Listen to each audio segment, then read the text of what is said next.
নমস্কার সুপ্রিয় দর্শক বন্ধুরা, প্রত্যেককে স্বাগত জানাই রূপজাহি চ্যানেলের বিশেষ পর্বে। কেমন আছেন বন্ধু? আশা করছি ঈশ্বরের কৃপায় প্রত্যেকে আপনারা সুস্থ আছেন, ভালো আছেন। নাম আমাদের জন্য কতটা গুরুত্বপূর্ণ? নামের প্রথম লেটার বা নাম থেকে আমাদের সম্পর্কে কোন বিষয়গুলো জানা যায়?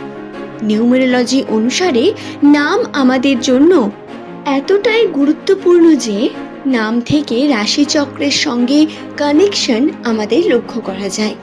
নামের প্রথম লেটার বা একটি ব্যক্তির নাম থেকে বলা যেতে পারে তার চারিত্রিক বৈশিষ্ট্য সম্পর্কে, তার ভবিষ্যৎ এবং তার জীবনের বিভিন্ন সমস্যা সম্বন্ধে। এস নামের মানুষদের জীবনের বৈশিষ্ট্য, তাদের জীবনে কেন এত সমস্যা এবং 2026 সালের জানুয়ারি মাসের শেষ দিন অর্থাৎ 31 তারিখের ভাগ্যফল আজকের এই ভিডিওতে আমি আপনাদের বিস্তারিত জানাবো। রাশিচক্র নিউমেরোলজি তথ্য অনুসারে এই ভিডিওটি সম্পূর্ণ নির্মিত হচ্ছে, সুতরাং যারা অ্যাস্ট্রোলজি জ্যোতিষশাস্ত্রে বিশ্বাস করে তাদের জন্য এই ভিডিওটি অনেক বেশি ভালো লাগার ভিডিও হতে পারে। তবে যারা বিশ্বাস করেন না তাদের এখানেই ভিডিওটি স্কিপ করে দিতে বলবো। বন্ধুরা, আমাদের সম্পর্কে বিস্তারে জানার জন্য আমাদের জন্মকুণ্ডলী সব থেকে গুরুত্বপূর্ণ হয়, কিন্তু এর পরেও নাম থেকে বা নিউমেরোলজির গণনার মাধ্যমে 75% সঠিক তথ্যকে মানুষের সামনে তুলে ধরা হয়েছে। কারণ প্রত্যেকের জন্মকুণ্ডলী আলাদা এবং প্রত্যেকের জীবন চক্রও আলাদা, কিন্তু বিভিন্ন অবজারভেশন এবং গণনার মাধ্যমে এটা লক্ষ্য করা গেছে সাধারণ ক্ষেত্রে কোন লেটারগুলি সাধারণত মানুষের উপর প্রভাব বিস্তার করে বেশি, এবং আমাদের প্রত্যেকেরই কৌতূহল থাকে নিজের সম্বন্ধে, নিজের ভবিষ্যৎ সম্বন্ধে কিছু তথ্য জানার জন্য। নিউমেরোলজি সেই বিষয়ে মানুষকে সাহায্য করে। তবে আসুন আর দেরি না করে আমরা ভিডিওর মূল পর্বে প্রবেশ করি। কিন্তু তার আগে একটি ছোট্ট অনুরোধ, ভিডিওটি সম্পূর্ণ দেখার পরে যদি আপনার ভালো লাগে একটি লাইক করে চ্যানেলটিকে সাবস্ক্রাইব করে নেবেন এমনই ভিডিও পাওয়ার জন্য। নিচের কমেন্ট সেকশনে আপনার শুভ নাম কমেন্ট করে জানাতে ভুলবেন না বন্ধু। পরবর্তীকালে আপনি কোন টপিকের ভিডিও দেখতে চান সেটি জানাতে অবশ্যই নিচের কমেন্টে লিখে দিতে পারেন। দর্শক বন্ধু, সাধারণ ক্ষেত্রে নামের প্রথম লেটার যাদের এস দিয়ে হয় সেই সমস্ত ব্যক্তিদের ব্যক্তিত্বে অত্যন্ত আকর্ষণীয়তা লক্ষ্য করা যায়। এদের মূল সংখ্যাতত্ত্বের মান হয় 1। সূর্যের মতোই চমৎকার এদের পার্সোনালিটি। বহিঃপ্রকাশ বা বাইরে থেকে যদি আপনি দেখেন এদের, তাহলে আপনি আকর্ষণ বোধ করবেন অবশ্যই। এরা কথার মধ্য দিয়ে প্রচুর মানুষকে নিজের মনের মধ্যে জায়গা করিয়ে নিতে পারেন, মানুষের মনে চিরস্থায়ী বসে যেতে পারেন। কেবল কথার মাধ্যমে এরা মানুষের মন ছুঁয়ে যেতে পারেন। আপনি কি জানেন নামের প্রথম লেটার এস দিয়ে হলে আপনার ব্যবহার এবং আপনার আচরণে মানুষ কতটা আকৃষ্ট হয়? বন্ধু, এর কারণে যদি এস নামের মানুষেরা ব্যবসার ক্ষেত্রে যুক্ত হন বা ব্যবসা করেন, তাহলে তাতে এরা উন্নতি অবশ্যই করতে পারেন এবং যে কোনো পার্সোনালিটি প্রেজেন্টেশনের জন্য এরা কিন্তু অত্যন্ত উপযুক্ত। এছাড়াও বন্ধু আপনাদের জানাই 2026 সাল এই বছরটি এস নামের মানুষদের উন্নতির একটি অন্যতম বছর বলা যেতে পারে।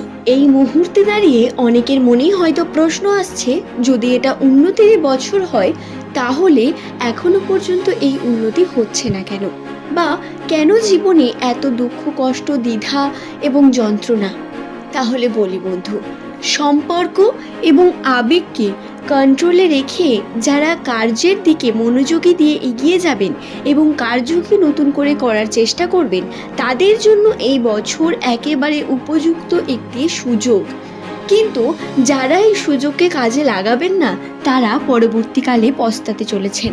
কারণ ভালো সময় বারবার আসবে এমনটা কিন্তু নয়, কিন্তু এই ভালো সময়কে কাজে লাগানোই হলো সব থেকে বড় চ্যালেঞ্জের ব্যাপার। এই সময় বাধা থাকবে প্রচণ্ড, সম্পর্কের দিক থেকে জটিলতা এবং বিভিন্ন দিক থেকে মানসিক চাপ, শুধু তাই নয়, আপনার মনের বিভিন্ন সমস্যা দেখবেন ফুটে আসছে। চন্দ্রের অবস্থান অত্যন্ত উথাল পাথাল হওয়ার কারণে মনোযোগী হয়ে উঠতে পারবেন না নিজের কর্মে নিজেই, এবং এটাকেই কন্ট্রোল করলে আপনারা উন্নতি করতে পারবেন। তাই আবেগকে কন্ট্রোলে রেখে বা ইমোশনকে কন্ট্রোলে রেখে কর্মকে সঠিকভাবে করা, কর্মের দিকে রূপান্তরিত হওয়া বা নিজের কর্মের প্রতি অনেক বেশি লয়াল থাকা অত্যন্ত গুরুত্বপূর্ণ। প্রতিনিয়ত কর্ম এবং আপনার জেদ এই সময় আপনাকে এগিয়ে নিয়ে যাবে। যদি ভাবেন উন্নতি করবেন এবং কার্য করতে চাইছেন, তাহলে সেটি শুরু করুন। বেশি অপেক্ষা এবং সময় নিলে তা জিনিসটা বিগড়ে যেতে পারে।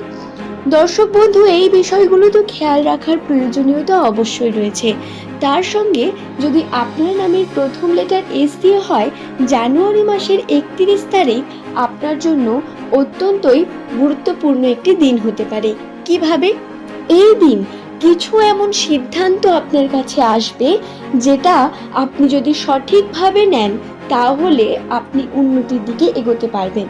নতুন কিছু করতে গিয়ে আমরা ভাবি অনেক, আমরা বারংবার নিজের ডিসিশন নিতে থাকি, কখনো পাল্টে যায়, কখনো যেটা ভাবি করতে পারি না। কিন্তু এমনটা করলে সমস্যা আছে। আপনাদের যে কোনো একটি ডিসিশন নিয়ে তার দিকে এগিয়ে যাওয়া অত্যন্ত প্রয়োজন। 31 তারিখ দিনটি কর্মের জন্য যদি বলি, তাহলে কর্মক্ষেত্রে আপনার উন্নতির সম্ভাবনা দেখতে পাবেন। ধীরে ধীরে উন্নতি ঘটবে না তা যেমন নয়, ঠিক তেমনই যে আপনি বহু কিছু একেবারে পেয়ে যাবেন এমনটাও নয়। তবে পজিটিভিটি রয়েছে দিনের মধ্যে। টাকা পয়সা আপনার খুব বেশি ব্যয় যেমন হবে না, তেমন আয়ের পরিমাণও খুব বেশি এমনটা নয়। হাতে টাকা পয়সা থাকবে না বা একটু ব্যয় হয়ে যেতে পারে, ব্যয় না হলেও সেই টাকা পয়সার টানটা থেকে যাবে। এই বিষয়টা খেয়াল রাখবেন। তাই একটু সময় নিন, একটু ধৈর্য ধরুন। কর্ম দ্বারাই আপনার আর্থিক ক্ষেত্রে উন্নতি আপনি ঘটাতে পারবেন বন্ধু। তবে যারা ব্যবসার সঙ্গে যুক্ত রয়েছেন তাদের বলি, ব্যবসার ক্ষেত্রে উন্নতির সম্ভাবনা প্রচণ্ড রয়েছে। কর্মকে সঠিকভাবে করলে, কর্মের দিকে যদি মন দেন, তাহলে ব্যবসায় উন্নতি সঙ্গে নতুন সুযোগ, অপরচুনিটি আপনার কাছে এসে পৌঁছবে। তাই বেশিরভাগ সময়টা নিজের ব্যবসার মধ্যে দেওয়ার চেষ্টা করুন। দেখুন, উন্নতি আপনার হবে অবধারিত। আশা করছি বিষয়টি বোঝাতে পারলাম বন্ধু। নামের প্রথম লেটার যদি আপনার এস দিয়ে হয়, তাহলে ভিডিওটি সম্পূর্ণ দেখার সাথে সাথে অনুরোধ রইল, ভিডিওটি দেখে যদি আপনার ভালো লাগে, একটি লাইক করে চ্যানেলটিকে সাবস্ক্রাইব করে নেবেন। আজ এই পর্যন্তই। ধন্যবাদ বন্ধু।